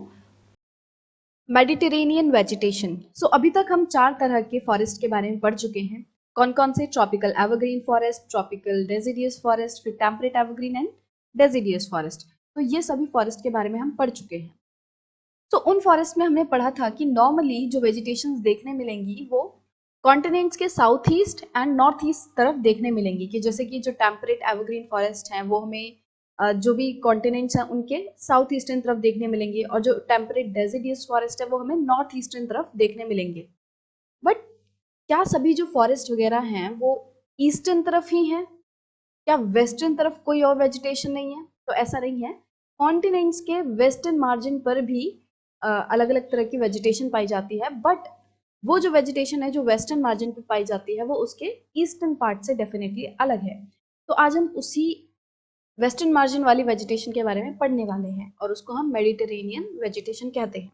मेडिटेरेनियन वेजिटेशन ही क्यों कहते हैं, तो उसको भी हम देखते हैं। You have learned that the most of the east and northeast margins of the continents are covered by the temperate evergreen and deciduous forest. ये मैंने अभी जस्ट आपको बता दिया कि हमने पढ़ा था ना पिछले सेक्शंस में। अगर आपने वीडियो नहीं देखी है तो आप जाके देख सकते हैं उसे इस वीडियो के बाद। तो उसमें हमने देखा था कि जो टेम्परेट एवरग्रीन फॉरेस्ट है वो हमें साउथ ईस्टर्न तरफ देखने मिलता है, और जो टेम्परेट डेसिडियस फॉरेस्ट है वो नॉर्थ ईस्टर्न तरफ देखने मिलता है। तो जो west and south west margin हैं कॉन्टिनेंट्स की वो थोड़ी सी डिफरेंट है। They have Mediterranean vegetation. तो हम साउथ वेस्ट और वेस्टर्न मार्जिन की बात करेंगे तो हमें वहाँ पे मेडिटेरेनियन वेजिटेशन देखने मिलेगी। It is mostly found in the areas around the Mediterranean sea in Europe, Africa and Asia, hence the name. तो अब आपको समझ आएगा कि इसका मेडिटेरेनियन नाम ही क्यों पड़ा, क्योंकि ये जो फॉरेस्ट है, ये जो वेजिटेशन है वो हमें उन एरियाज में पाई जाती है जो कि मेडिटेरेनियन सी के आसपास है। जैसे कि मेडिटेरेनियन सी जो है वो है यहाँ पे, ये वाली जो है मेडिटेरेनियन सी है। तो इस सी के आसपास जो भी इलाके हैं वहां पे हमें मेडिटेरेनियन वेजिटेशन देखने मिलेगी। तो अफ्रीका में देखोगे आप ये लीबिया, इजिप्ट, ये कंट्रीज हैं। यूरोप में ये जो आसपास के जो कंट्रीज हैं वहां पे, एशिया के कुछ कंट्रीज में। तो इसका मतलब मेडिटेरेनियन सी के आसपास जो भी एरियाज हैं वहां पे हमें मेडिटेरियन वेजिटेशन देखने मिलेगी। ठीक है, और इस वेजिटेशन का नाम ही मेडिटेरेनियन वेजिटेशन क्यों पड़ा, क्योंकि ये उन एरियाज में जो कि मेडिटेरेनियन सी के आसपास पाए जाते हैं। अब ऐसा भी नहीं है कि ये जो मेडिटेरेनियन वेजिटेशन है वो सिर्फ और सिर्फ इन्हीं इलाकों में पाई जाती है, ऐसा नहीं है। इसके अलावा भी कुछ एरियाज हैं जहाँ पे हमें मेडिटेरेनियन वेजिटेशन देखने मिलेगी जो कि मेडिटेरियन सी के आसपास नहीं आते हैं एरियाज।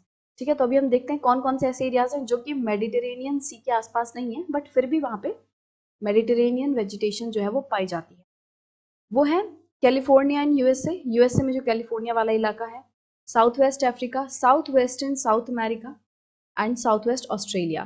तो आप इनके नाम पढ़ के ही पता लगा सकते हो कि ये जो रीजन्स हैं वो इनके साउथ वेस्टर्न मार्जिन में पाए जाते हैं। तो कहाँ कहाँ पाए जाते हैं? कैलिफोर्निया वाला इलाका यहाँ पे है, साउथ वेस्ट अफ्रीका, अफ्रीका का जो साउथ वेस्टर्न पार्ट है, मतलब कि साउथ में और उसका west part. South western south America जो है वहाँ पे भी ये मेडिटेरेनियन वेजिटेशन पाई जाती है। तो आप देखोगे कि एक्चुअल मेडिटेरेनियन सी तो है यहाँ पे, बट फिर भी हम कह रहे हैं कि जो मेडिटेरेनियन वेजिटेशन है वो इन इलाकों में पाई जाती है जो कि मेडिटेरेनियन सी से बहुत दूर है। तो वो ऐसा है क्योंकि यहाँ पे जो आसपास वेजिटेशन पाई जाती है उससे मिलती जुलती ही वेजिटेशन यहाँ पे भी है, तो वही सेम नाम इन वेजिटेशंस को भी दे दिया गया है क्योंकि वो उससे मिलती जुलती हैं। इसके साथ साथ साउथ वेस्ट ऑस्ट्रेलिया में भी हमें ये जो वेजिटेशन है वो देखने मिलेगी। These regions are marked for hot dry summers and mild rainy winters. तो इन रीजन्स में किस तरीके का मौसम होता है? तो यहाँ की जो समर्स है वो बहुत ज़्यादा हॉट एंड ड्राई होती है, मतलब कि बहुत ज़्यादा गर्मी होती है, एकदम सब कुछ रूखा रूखा सा रहता है। और माइल्ड रेनी विंटर्स होती हैं कि जो विंटर का टाइम है उसमें थोड़ी थोड़ी बारिश होती रहती है। वेजिटेशन की बात करें तो यहाँ पे सिट्रस फ्रूट जैसे कि oranges, figs, olives and grapes ये देखने मिलते हैं। अब यहाँ पे जो नेचुरल वेजिटेशन थी वो यहाँ के लोगों ने एकदम खत्म कर चुकी है और यहाँ पे जो भी वो चाहते हैं वो उगाते हैं। तो इसीलिए वहाँ की जो नेचुरल वेजिटेशन थी वो हमें नहीं देखने मिलती, उसके बदले हमें ये जो सिट्रस फ्रूट वगैरह हैं इनके बड़े बड़े प्लांटेशन फील्ड्स जो हैं वो देखने मिलेंगे। और यहाँ पे जानवर भी जो है वो इतने ज़्यादा देखने नहीं मिलते, तो उसका एक कारण हम ये कह सकते हैं कि जो नेचुरल वेजिटेशन थी जब लोगों ने वही खत्म कर दिया तो वहाँ पे जो रहने वाले जानवर थे उनका हैबिटेट जो है वो पूरी तरीके से खराब हो गया। तो वहाँ पे कम से कम हमें जानवर इसलिए मिलेंगे। तो यहाँ पे कुछ डू यू नो वाला सेक्शन है। तो Mediterranean trees adapt themselves to dry summers with the help of their thick barks and wax coated leaves which help them reduce transpiration. तो हमें पता है कि ट्रांसपिरेशन जब होता है उसकी वजह से ट्रीज में वाटर लॉस होता है कि पत्तियों में से जो पानी है वो एटमॉस्फेयर में चला जाता है।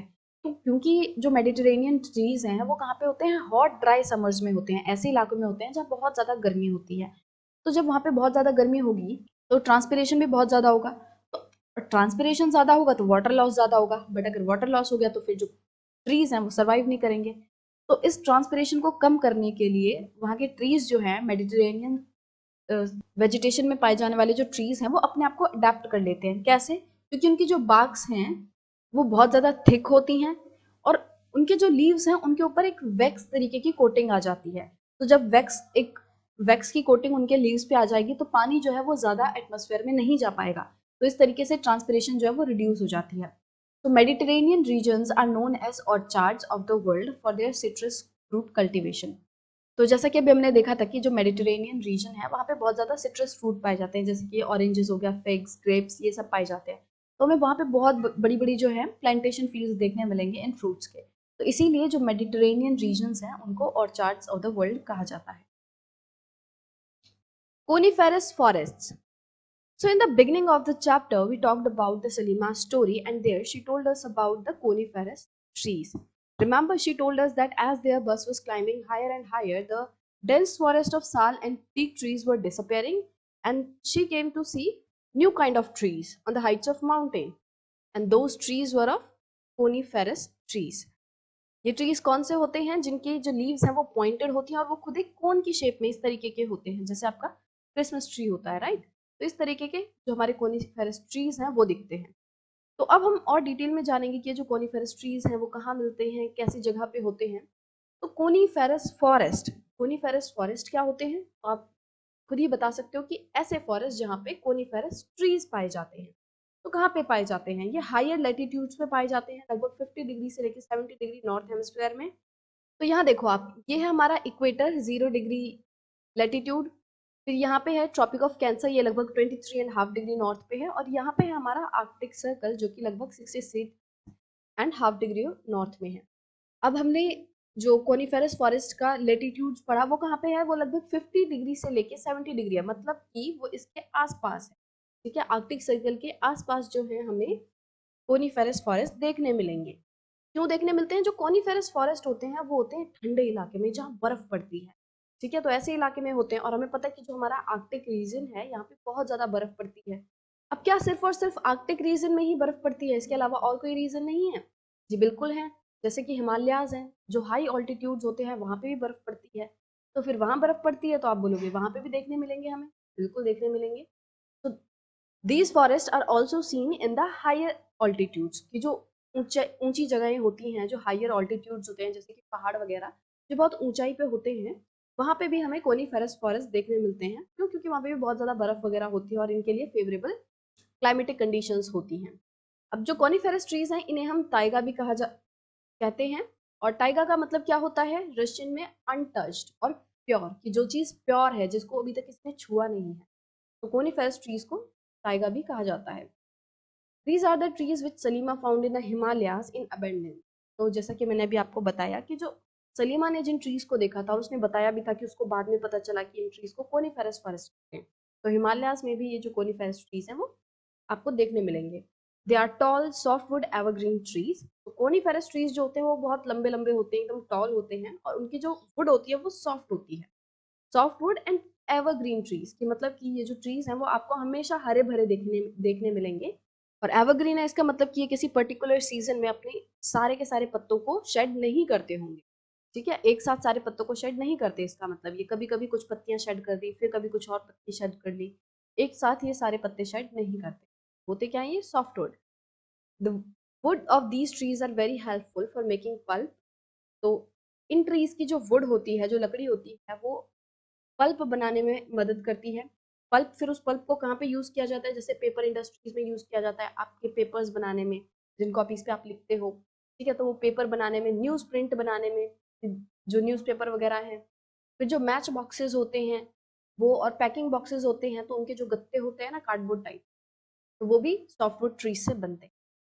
इसके अलावा यहाँ पे कौन कौन से वैरायटी ऑफ ट्रीज पाए जाते हैं? वो है चीर, पाइन, सेडार। तो ये कुछ इंपॉर्टेंट वैरायटी हैं इन ट्रीज की, और जो कि आपको कॉनिफेरस फॉरेस्ट में ये ट्रीज देखने मिलेंगे। और एनिमल्स कौन कौन से देखने मिलते हैं? वो है सिल्वर फॉक्स, मिंक, पोला बेयर। तो ये सब जो जानवर है वो आपको कॉमनली इन एरियाज में कोनिफेरस फॉरेस्ट में देखने मिलेंगे। ठीक है, और ये पिक्चर में आप देख सकते हो कि ये पूरा यहाँ पे बर्फ से ढका हुआ है, और यहाँ पे आप इस तरीके से कोनिफेरस ट्रीज को देख सकते हैं।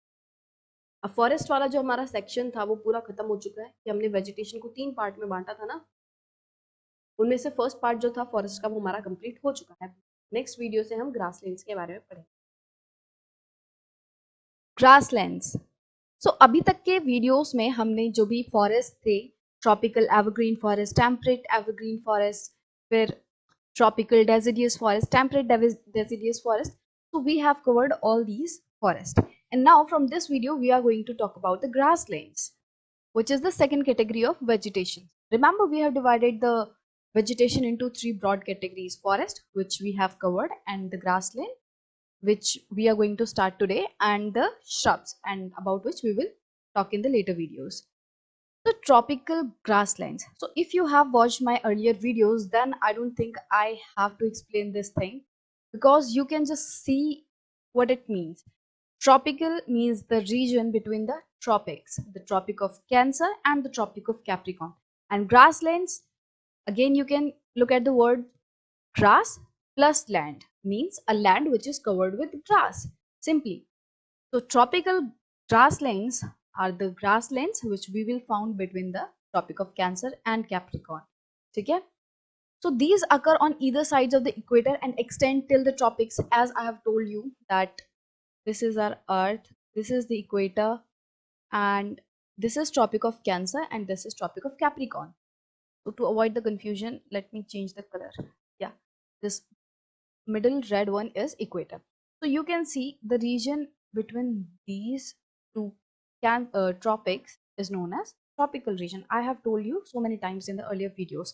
So I think अभी तक तो आपको क्लियर हो जाना चाहिए। तो जो भी ग्रासलैंड्स हमें इस रीजन में देखने मिलेंगे, ट्रॉपिक ऑफ कैंसर से लेकर ट्रॉपिक ऑफ कैप्रिकॉर्न के बीच में, उन ग्रासलैंड्स को हम कहेंगे ट्रॉपिकल ग्रासलैंड्स। ठीक है, the vegetation grows in the areas of moderate to low amount of rainfall. अब यहाँ पे जो वेजिटेशन होती है, मतलब कि जो ग्रासलैंड्स हैं, ये ऐसे एरियाज में होते हैं जहाँ पे मॉडरेट से लेके लो अमाउंट ऑफ रेनफॉल होता है। मतलब कि यहाँ रेनफॉल बहुत ज़्यादा नहीं होता, मतलब नॉर्मल रेनफॉल होता है, लो से लेके मॉडरेट लेवल पे होता है। The grass can grow very tall about 3 to 4 metres in height. तो जो हम अपने घर के आसपास छोटी मोटी घास देखते हैं, तो वैसी घास नॉर्मली हमें इन ग्रासलैंड्स में देखने नहीं मिलेगी। यहाँ की जो घासें होती है वो बहुत लंबी लंबी होती है, लगभग 3 से 4 मीटर तक की हाइट पे ये पहुंच जाती है, ये लंबी हो जाती है। और इसके एग्जाम्पल की बात करें तो जो सवाना ग्रासलैंड्स हैं अफ्रीका में, वो बहुत ही अच्छा एग्जाम्पल है ट्रॉपिकल ग्रासलैंड्स का। Talking about the animals, elephants, zebras, giraffes, deer, leopards are some common animals which you will find in the tropical grasslands. So as you can see in the picture, you will not find many trees. यहाँ पे क्या होता है कि बहुत ज़्यादा trees, जैसा कि हमें एवरग्रीन फॉरेस्ट में देखने मिलता है कि चारों तरफ पेड़ ही पेड़, ऐसा ग्रासलैंड्स में नहीं होता है। कि जैसा कि नाम ही है ग्रासलैंड, तो यहाँ पे हमें घास ज़्यादा देखने मिलेगी और पेड़ जो है वो हमें एक आध तरीके से देखने मिलेंगे। ठीक है। अब हो सकता है आप लोगों में से बहुत लोग कंफ्यूज हो गए हों ये सुनकर कि ये ऐसे इलाकों में होते हैं जहाँ पे लो टू मॉडरेट रेनफॉल होती है और ट्रॉपिकल भी है यहाँ पे।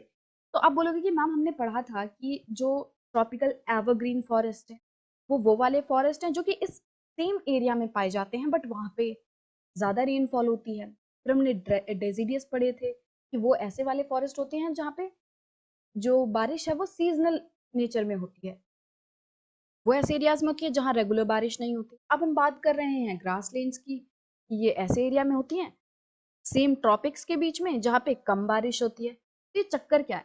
देखो, जरूरी नहीं है कि ट्रॉपिक्स के बीच में एकदम सेम क्लाइमेटिक कंडीशन, ऐसा नहीं होता। ठीक है, इसके अलावा भी बहुत सारे फैक्टर्स जो हैं वो काम करते हैं एक जगह के क्लाइमेटिक कंडीशंस को बनाने में। जैसा कि आपको पता है कि हाइट हो गई, कि जो जगह है वो कितनी ऊंचाई पे है, वहाँ की सॉइल कैसी है, वहाँ का टेम्परेचर कैसा है। अब टेम्परेचर में भी आप बोलोगे कि मैम जो ट्रॉपिक्स वाला एरिया है वहाँ तो बहुत ज़्यादा सनलाइट होती है और वहाँ तो लगभग सब सेम ही सनलाइट रिसीव करेंगे, वो भी ठीक है। बट देखो, जैसे कि आप राजस्थान वाले डेजर्ट्स की बात करें हम, तो राजस्थान वाले एरिया में बारिश नहीं होती, वहाँ डेजर्ट है, क्यों? और जबकि हम सिमिलर लैटिट्यूड्स पे बात करें तो दूसरे इलाकों में अच्छी खासी बारिश होती है। तो राजस्थान वाले एरिया में जहाँ पे डेजर्ट है वहाँ अरावली हिल्स है, अरावली रेंज है, तो उसकी वजह से जो बारिश है वो जो हिल्स हैं उनके इस तरफ नहीं जा पाती। यहाँ पे बारिश होगी, ये वाला जो एरिया यहाँ पे बारिश होगी, बट पहाड़ों की वजह से जो बारिश वाले बादल है वो सिर्फ यहीं पे रुक जाते हैं, यहाँ पे नहीं आ पाते। तो देखो किस तरीके से एक दूसरे लैंडफॉर्म ने एक पहाड़ की वजह से एक एरिया पे एकदम सूखा पड़ गया, है ना। तो इस तरीके से बहुत सारे ऐसे फैक्टर्स होते हैं जो कि एक जगह पे काम करते हैं। इसी तरीके से ऐसे कंफ्यूज नहीं होना कि भाई ट्रॉपिकल रीजन में ही हमने एवरग्रीन पढ़ा, वहीं पे हमने डेसिडियस पढ़ा, वहीं पे हमने ग्रासलैंड भी पढ़ रहे हैं। तो देखो अलग अलग जो फैक्टर्स होते हैं वो काम कर रहे हैं। ट्रॉपिकल से बस आपको ये क्लियर करने के लिए कि हम जिन ग्रासलैंड्स या फिर जिन फॉरेस्ट की बात कर रहे हैं वो ट्रॉपिक ऑफ कैंसर से लेके कैप्रिकॉन के बीच में बात कर रहे हैं। ठीक है, बट आप जगहें देखोगे तो जगह तो अलग अलग है ना। कहीं पे हमने नॉर्थ ईस्ट यूएसए देखा, कहीं पे हमने कुछ और देखा, कहीं पे हमने वेस्टर्न पार्ट देखा, तो ये जो जगह है वो तो अलग अलग देखने मिलेंगी ना। इस तरीके से यहाँ पे कंफ्यूज नहीं होना। ठीक है, सो ट्रॉपिकल ग्रासलैंड्स जो है वो ऐसे ग्रासलैंड्स हैं जो कि ट्रॉपिकल रीजन में पाए जाते हैं। और ग्रासलैंड्स क्यों है? क्योंकि ये मॉडरेट से लेकर लो रेनफॉल वाले एरिया में होते हैं, वहां पे होते हैं जहाँ ज्यादा रेनफॉल नहीं होती। और जहाँ ज्यादा रेनफॉल नहीं होगी वहां पे पेड़ नहीं उग पाएंगे, क्योंकि भाई पेड़ों को तो अच्छी खासी वो चाहिए, पानी चाहिए ग्रो होने के लिए। तो यहाँ पे बस घासें ही ज्यादा से ज्यादा उग पाती हैं, पेड़ जो है वो कम होते हैं। Temperate grasslands. सो पिछले वीडियो में हमने ट्रॉपिकल ग्रासलैंड्स के बारे में देखा था और हमने जाना कि ग्रासलैंड्स क्या होते हैं। ग्रासलैंड्स वो लैंड्स होती हैं जिनमें हमें सिर्फ और सिर्फ ग्रास देखने मिलेगी, यहाँ पे जो पेड़ हैं वो हमें इतने ज़्यादा नहीं देखने मिलते। फिर हमने उसके कुछ कैरेक्टरिस्टिक्स देखे थे कि जो ट्रॉपिकल एरिया में जो ग्रासलैंड्स पाई जाती हैं वो कैसी होती है, वहाँ पे ग्रासेस जो हैं वो बहुत लंबी लंबी होती हैं, वहाँ पे किस तरीके के जानवर पाए जाते हैं, तो ये सब चीज़ें हमने लास्ट सेक्शन में देखी थी। तो अब इस वीडियो में हम टेम्परेट ग्रासलैंड्स के बारे में जानेंगे। तो टेम्परेट ग्रासलैंड, जैसे कि आपको नाम से ही पता चल रहा है कि ये वो ग्रासलैंड्स है जो कहाँ पाए जाते हैं, टेम्परेट रीजन में। और टेम्परेट रीजन क्या होता है?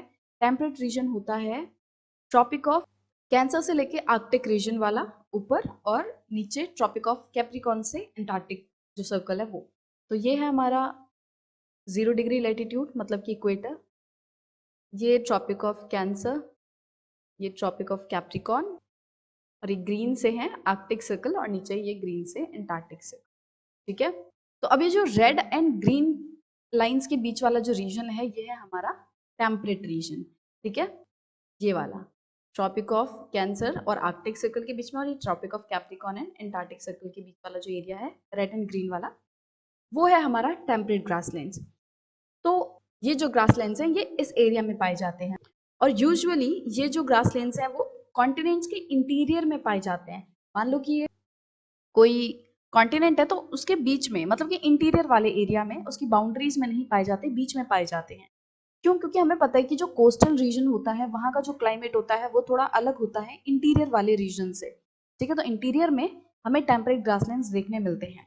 ये जो ग्रासलैंड्स होती हैं ये थोड़ी शॉर्ट होती हैं, थोड़ी छोटी होती हैं और बहुत ही न्यूट्रिशियस होती हैं। तो हमने ट्रॉपिकल ग्रासलैंड्स में पढ़ा था कि वहाँ की जो घासें होती हैं वो बहुत लंबी होती हैं, और जो ट्रॉपिकल रीजन होता है ना ये मैक्सिमम हीट रिसीव करता है सन से, तो यहाँ पे हीट बहुत ज़्यादा होती है। तो हीट की वजह से ट्रॉपिकल रीजन में जो घास वगैरह होती है उनमें इतना न्यूट्रिशन नहीं होता, बट टेम्परेट रीजन में जो ग्रास होती हैं वो हाइट में थोड़ी छोटी होती हैं बट न्यूट्रिशियस होती हैं, क्योंकि यहाँ पे हीट वगैरह इतनी ज़्यादा नहीं होती, और जो ये भी उस एरियाज में होती हैं जहाँ पे लो से लेके मॉडरेट वाली जो बारिश है वो होती है। ठीक है, तो आपको बहुत सारे जो डेयरी फार्म्स वगैरह हैं वो टेम्परेट ग्रासलैंड्स वाले रीजन्स में देखने मिलेंगे, क्योंकि यहाँ पे जो फॉडर है, जो गाय भैंसों को खाना खिलाना होता है, जो घास होती है वो बहुत ज़्यादा न्यूट्रिशियस यहाँ पे मिलेगी, तो इसलिए लोग जो है वो यहाँ पे पशुपालन बहुत ज़्यादा करते हैं।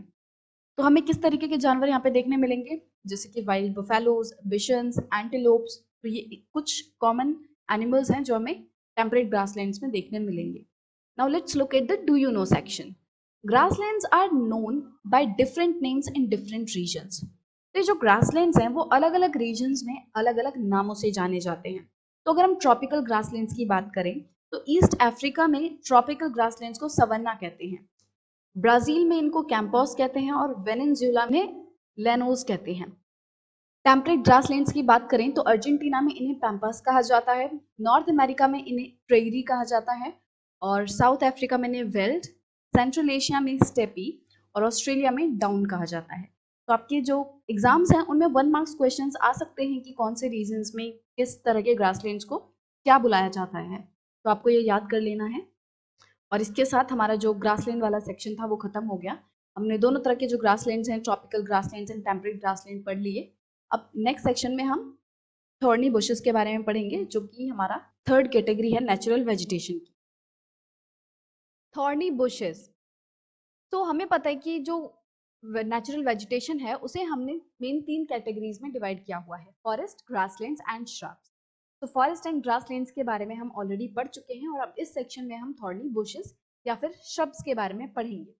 ठीक है, तो थॉर्नी बुशेस जैसा कि आपको नाम से ही पता चल रहा है, थॉर्नी मतलब होता है कांटेदार, ठीक है, जिसमें कांटे हों, और बुशेस मतलब झाड़ियां, तो ऐसी झाड़ियां जिनमें कांटे हों।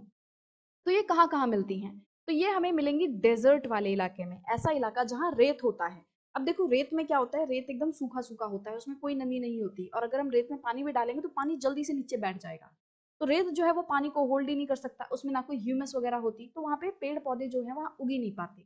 ठीक है, तो थॉर्नी बुशेस मतलब वो वाले इलाके की हम बात कर रहे हैं जहाँ पे सिर्फ और सिर्फ झाड़ियाँ झाड़ियाँ देखने मिलेंगी हमें, जो बड़े बड़े पेड़ पौधे हैं वो ज्यादा देखने नहीं मिलेंगे। ठीक है, तो tropical deserts are located on the western margins of the continent. तो ज्यादातर ये जो ट्रॉपिकल डेजर्ट्स हैं वो हमें वेस्टर्न मार्जिन्स में देखने मिलेंगे कॉन्टिनेंट्स के। जैसे कि आप यहाँ देखो, तो सबसे पहले तो हमारा जो वर्ल्ड का लार्जेस्ट डेजर्ट है सहारा डेजर्ट, फिर आप यहाँ नीचे देखोगे कालाहारी डेजर्ट, नामिब डेजर्ट, और यहाँ पे Atacama desert, Sechura desert, Sonoran desert, Mojave desert, और ये हमारा थार डेजर्ट। तो आप देखोगे ज्यादातर जो डेजर्ट्स हैं वो वेस्टर्न मार्जिन्स में है कॉन्टिनेंट के। अभी वेस्टर्न मार्जिन्स में ही क्यों है ज्यादातर, तो इसके पीछे पूरा जो है और डिटेल स्टडी आप नेक्स्ट क्लासेस में करोगे, हायर क्लासेस में, कि जो वेस्टर्न मार्जिन्स है वहीं पे हमें ज्यादातर देखने क्यों मिलेंगे। उसके बाद आप ये देख सकते हो तुर्कस्तान डेजर्ट, गोबी डेजर्ट, यहाँ पे ऑस्ट्रेलियन डेजर्ट, ये भी वेस्ट में ही है, सोमाली डेजर्ट। तो ये कुछ जो है हमारे वर्ल्ड के इंपॉर्टेंट डेजर्ट्स हैं। The vegetation cover is scarce here because of scanty rain and scorching heat। तो डेजर्ट में क्या होता है, जो वेजिटेशन होती है वो बहुत ही कम होती है, जैसे कि हम कह रहे हैं कि हमें यहाँ पे सिर्फ और सिर्फ घास फूस या फिर झाड़ियां देखने मिलेंगी, घास फूस नहीं झाड़ियां देखने मिलेंगी, कांटेदार झाड़ियां। अब ऐसा क्यों, यहाँ पे कोई पेड़ पौधे क्यों नहीं उग पाते? क्योंकि यहाँ पे रेन बहुत कम होती है।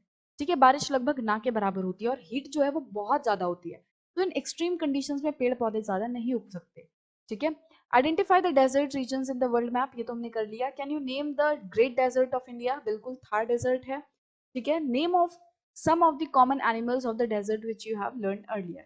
तो कुछ जो कॉमन काइंड ऑफ एनिमल्स हमें देखने मिलेंगे डेजर्ट में वो है, सबसे पहले तो कैमल, जिसके बारे में हम सब जानते हैं, ship of desert.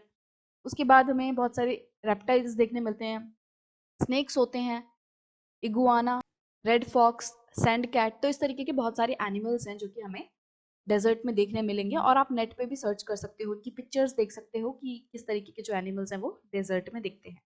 Now let's talk about the polar regions. So we know that polar regions are extremely cold, क्योंकि वहाँ पे जो सूरज की किरणें हैं वो नहीं पहुंच पाती। हमारे जो पोल्स हैं, north pole and south pole, तो उन रीजन्स में सूरज की किरणें नहीं पहुंच पाती, वहाँ बहुत कम सूरज की किरणें पहुंचती हैं, इसलिए वहाँ पे ज्यादातर सर्दी रहती है, बर्फ ही बर्फ रहती है। The growth of natural vegetation is very limited here. तो बर्फ ही बर्फ रहती है, सूरज की किरणें इतनी ज्यादा नहीं रहती चारों तरफ, बर्फ के ऊपर तो कोई पेड़ पौधा नहीं उग सकता ना, तो इसलिए यहाँ पे वेजिटेशन जो है, नेचुरल वेजिटेशन, वो बहुत ही कम देखने मिलेंगी।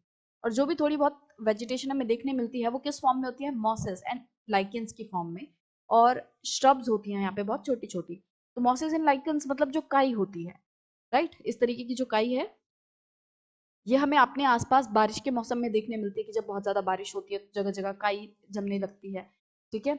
तो इस तरीके की जो मॉसेस हैं वो हमें इन इलाकों में देखने मिलेंगी पोलर रीजन्स में। और ये भी कब होती हैं, जब यहाँ पे शॉर्ट समर वाले टाइम में, मतलब गर्मी के टाइम में, ठीक है। शॉर्ट समर क्यों लिखा है, क्योंकि यहाँ पे जो गर्मी है वो बहुत ही थोड़े टाइम के लिए होती है, क्योंकि जो ज्यादातर वहाँ पे ठंडा ही रहता है।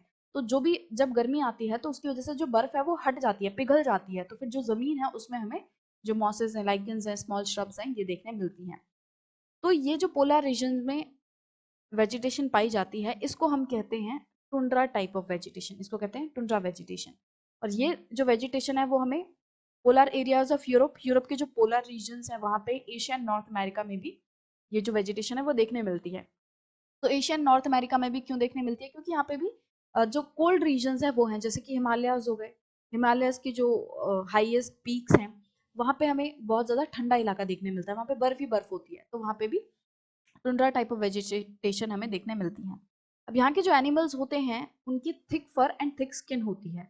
क्यों, क्योंकि सर्दी बहुत ज़्यादा है, तो अपने आप को सर्दी से बचाने के लिए इन्हें naturally thick fur and thick skin मिली हुई है नेचर से। किस तरीके के एनिमल्स यहाँ पे पाए जाते हैं, seal, walruses, musk, oxen, Arctic owl, polar bear. तो इनकी आप पिक्चर्स देख सकते हो, ये वॉलरस या polar bears. So with this we have completed the shrubs section, and now we will come back to the Salima story. तो सलीमा के जो फादर हैं वो उसको बहुत सारी फोटोग्राफ्स दिखा रहे होते हैं, थिक फॉरेस्ट के जो घने घने जंगल हैं उनकी फोटो दिखा रहे होते हैं। तो कुछ फोटोग्राफ्स में सलीमा ऑब्जर्व करती है कि लोग जो है वो पेड़ों को काट रहे होते हैं, जंगलों को क्लियर कर रहे होते हैं। तो उसके फादर उसको बताते हैं कि लोग जंगलों को क्लियर इसलिए करते हैं ताकि वो अपने रहने के लिए जगह बना सकें। लोगों को रहने के लिए, एग्रीकल्चर करने के लिए, फार्मिंग करने के लिए बहुत ज्यादा क्लियर जगह चाहिए होती है। तो क्लियर जगह चाहने के कारण वो क्या करते हैं, फॉरेस्ट को क्लियर कर देते हैं, और फिर जो भी जमीन बचती है उस पर खेती बाड़ी करते हैं, अपने घर वगैरह बना लेते हैं। तो फिर सलीमा सोचने लग गई कि अगर सभी फॉरेस्ट को क्लियर कर दिया जाएगा, अगर सभी जंगलों को काट दिया जाएगा, तो वहां पे जो जानवर रह रहे हैं वो कहाँ जाएंगे। तो आपने न्यूज वगैरह में भी सुना होगा कि जो शेर हैं, चीते हैं, वो रिहायशी इलाकों में आ गए। तो ऐसा क्यों हो रहा है, क्योंकि जो हम उन जानवरों का जो नेचुरल हैबिटेट है उसको बहुत ज्यादा डिस्टर्ब कर रहे हैं, हम जंगलों को काट रहे हैं, तो उनकी जो नेचुरल हैबिटेट है वो खत्म होते जा रहे हैं। तो जब जंगलों को हम काट देंगे तो जो एनिमल्स वहां पे रह रहे हैं, बहुत सारे एनिमल्स तो वहाँ के एक्सटिंक्ट हो जाएंगे, जो स्पीशीज हैं, क्योंकि उनका नेचुरल हैबिटेट हमने खत्म कर दिया। और बहुत सारे एनिमल्स जो हैं वो रिहायशी इलाकों में आने लगेंगे, ह्यूमन सेटलमेंट्स में आने लगेंगे। So will the forest take its original shape again. तो अगर हम फॉरेस्ट को क्लियर कर देते हैं तो क्या कभी ऐसा होगा कि जिस शेप में, जिस ओरिजिनल फॉर्म में ये जंगल थे, क्या वो उस फॉर्म में आ पाएंगे। तो ऐसा मुश्किल ही हो पाएगा। क्यों, क्योंकि जब हम जंगलों को काट देंगे तो वहाँ के जो ओरिजिनली ग्रोन पेड़ थे, पौधे थे, वो खत्म हो जाएंगे।